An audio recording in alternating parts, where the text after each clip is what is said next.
గొంగళ పురుగు, క్యాటర్పిల్లర్, రాకేటువంటి పురుగు. దాన్ని చూసి అందరూ చీకొడుతూ ఉంటే, ఎందుకు దేవా నాకు ఈ జీవితం ఇచ్చామని ఎప్పుడైనా ఈ గొంగళ పురుగు ఉరేసుకొని చచ్చిపోయిందా? కిరోసంలో పడి కాల్చుకుందా? ఏట్లో దూకి చచ్చిందా? కానీ ఈ గొంగళ పురుగు ఎవరు చీ అన్నా నా దేవుడు పెట్టిన ఆ మునగ చెట్టు ఆకులు తిని చక్కని గూడు కట్టుకుంటుంది. ఆ గూట్లోకి వెళ్ళాక, దేవుడా నన్ను మార్చు, మార్చేదాకా నేను బయటికి వెళ్ళను, నన్ను మార్చు. మరి దేవుడు దాని ప్రార్థన వింటాడా? ఒకరోజు దేవుడు కరుణించి దానిలో కొత్త జీవం పోసి అదే పురుగును రెండో పురుగుగా మార్చి ఆ గూట్లో నుండి అది బయటకు వచ్చిన తర్వాత, ఇలా వెళ్ళిన పురుగు ఇలాగే వస్తుందా? రెక్కలు చాపి పైకి ఆడించుతూ గాల్లో ఎగురుతూ వచ్చింది.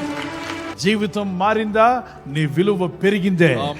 మనసు మార్చుకున్నావా? నీ విలువ పెరిగిందే. ఇప్పుడు మనం జీవించే జీవితం గొంగళ పురుగు వల్ల భూమి మీద ప్రోకలాడుతూ జీవిస్తున్నాం.